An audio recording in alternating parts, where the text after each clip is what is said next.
Here's your daily news roundup from 97.9 WGBW.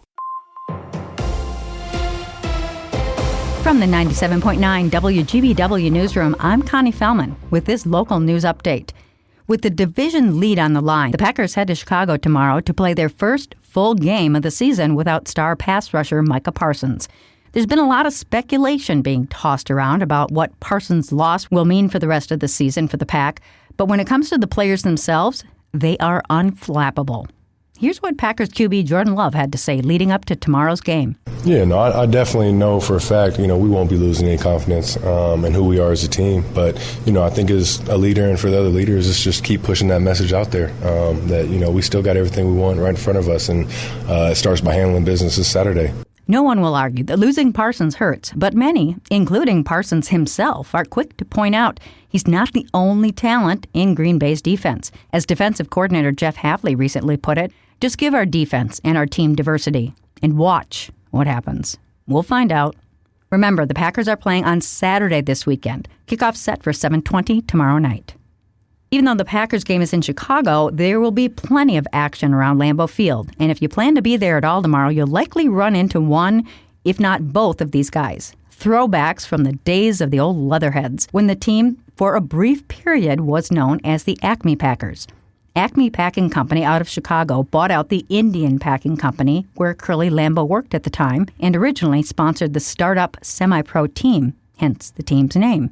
In truth, Acme only sponsored the team for a handful of games before going bankrupt in the early 1920s. When World War I ended, the government contract to pack meat products to ship to our troops overseas went away, and so did Acme Packing. But the Packers name stuck, and the Acme Packers look has become iconic. That's why fans love taking their pictures with a pair of local guys who dress up as Acme Packer players and roam the atrium to the delight of fans who can't resist the photo op, myself included. So the next time you're at Lambeau on game day weekend, keep an eye out for these characters in the historic navy blue and gold uniforms. Actually, a nod to Curly Lambeau's alma mater, Notre Dame. Did you know that?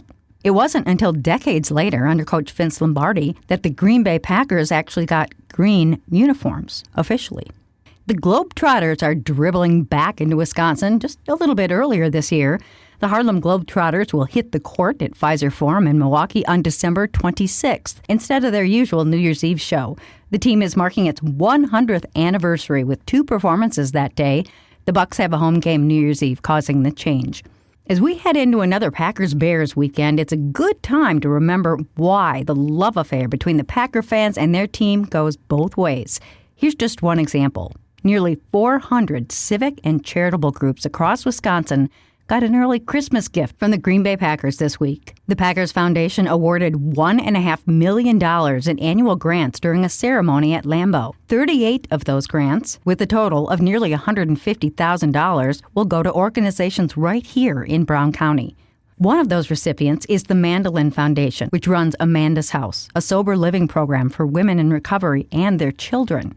Executive Director Amanda Jolly says this support from the Packers will basically help them keep their doors open. Amanda's House, like many community support organizations, is having an especially difficult time right now with federal funding drying up and resources stretched thin. Just a few other Brown County groups benefiting from the Packers Impact Grants include the National Alliance on Mental Illness, NAMI, Brown County, Community Paws of Wisconsin, Unity Hospice, the Brown County Parks Department, and Our Pack Animal Rescue. Between the grants handed out this week and other miscellaneous grants, the Packers Foundation has handed out more than $3.5 million this year alone.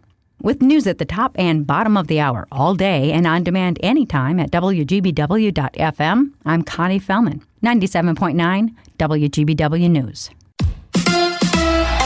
The Packers take on the Bears. Hi, I'm Mike Clemens with Sports NFL. One of the greatest rivalries in sports, the Packers and Bears in Chicago. It's been a while since both teams had a shot at the postseason. Matt LaFleur on what to expect. I think it'll be like the first time we went down there in 2019 to open up the season. I think it's going to be electric. I'm sure they're going to have the big baritone national anthem guy out there and piping it away. I think it's going to be an unbelievable atmosphere. It's playoff football atmosphere, so it'll be fun. Kickoff at Soldier Field, 7:20 tomorrow night. NBA, the Bucks losing to the Raptors 111-105. Milwaukee's lost 7 of their last 10 games. They'll play the Timberwolves in Minnesota Sunday night. Badgers basketball tonight at the Kohl Center. Wisconsin hosts Villanova. Women's college volleyball. The match lasted 5 long sets. Wisconsin coming up short. They were eliminated by number 1 ranked Kentucky 3-2. Wisconsin finished the season with a record of 28-5. With sports, I'm Mike Clemens. It is going to be partly to mostly cloudy today with temperatures in the mid to upper teens by late afternoon. Tonight, temperatures will actually rise through the night. It'll be mostly cloudy. We could catch a few snowflakes late tonight, and then tomorrow partly cloudy with highs in the upper 20s to low 30s. I'm meteorologist Sean Cable. That's your Green Bay News Roundup from 97.9 WGBW. Subscribe to this podcast on Spotify, Apple, or wherever you get your podcasts. And find more news anytime at WGBW.FM.